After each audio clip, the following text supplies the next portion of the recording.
Hi students, and welcome to this little beach that I've had set up at my house. Today's lab is going to be called Comparing Specific Heat Capacity. And hopefully you've read a little bit from the introduction section, but if you haven't already, well, even if you haven't read it already, you know a little bit about how solar radiation comes from the sun, shines down on all parts of Earth pretty equally. Of course, the equator gets more sunlight because it's more directly in the sun's path than the poles, but in any one location, like at a beach, the sun gets just as much, the ocean water gets just as much sunlight as the sand. So you might have wondered why the sand feels really hot on your toes compared to the water feels really cool and refreshing even on a hot, sunny day.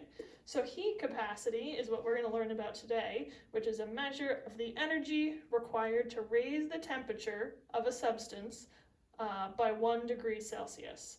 So we're going to learn about how energy is absorbed differently between these two materials, water and sand.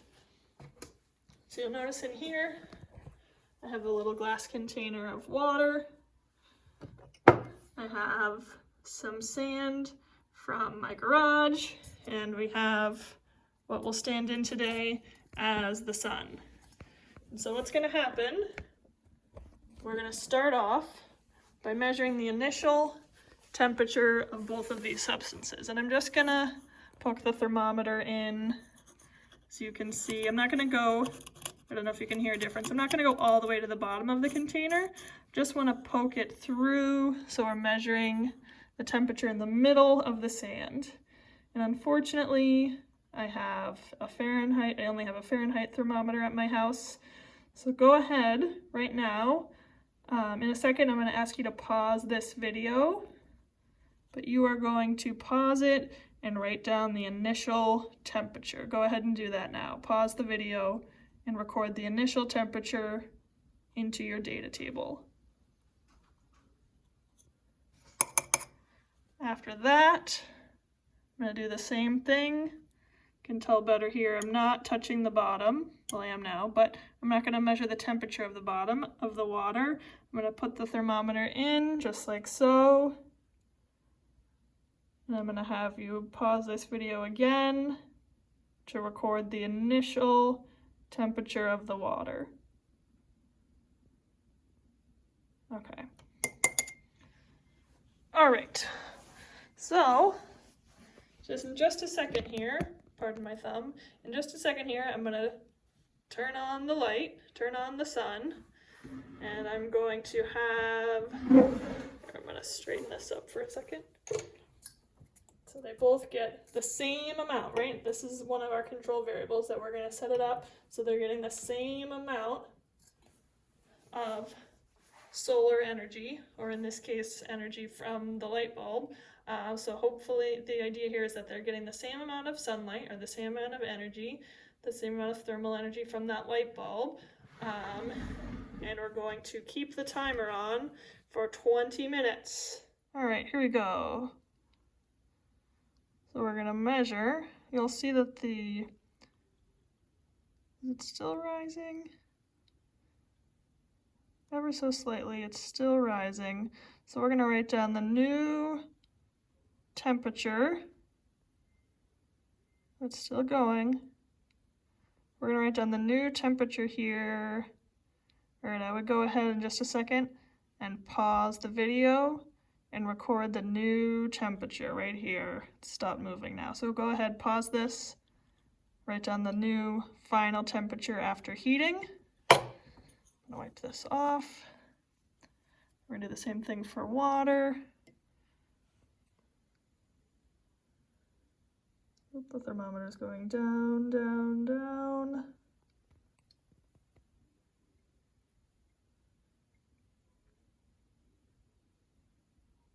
Okay, go ahead and pause the video and write down this new data for the final temperature of the water after 20 minutes under the heat lamp.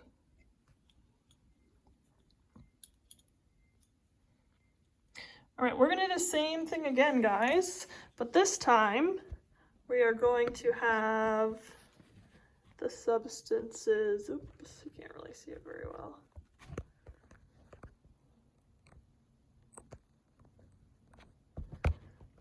We are now going to have the substances without light cooling for 20 minutes, and we'll see how the temperature changes then.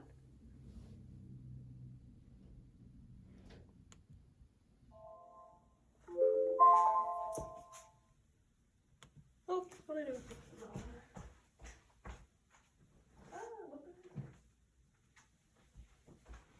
All right, guys, found my thermometer. So we're gonna do this again one last time.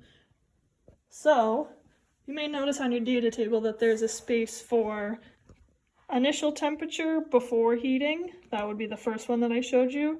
And then final temperature after heating. That would have been the last one that I just showed you. The initial temperature for cooling is the same as the final temperature after heating. I'm going to say that again. The final temperature after heating is the same as the initial temperature before cooling. So you've recorded right now 2 numbers. The second number will go in the cooling column as the initial temperature before cooling. So now we're going to write down the new temperature. So sand, go ahead and pause the video. This is the final temperature after cooling the sand.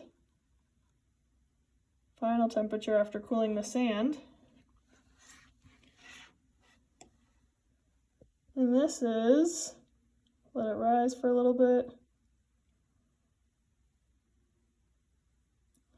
This right here is the final temperature after cooling the water. Go ahead and write down those in your data table.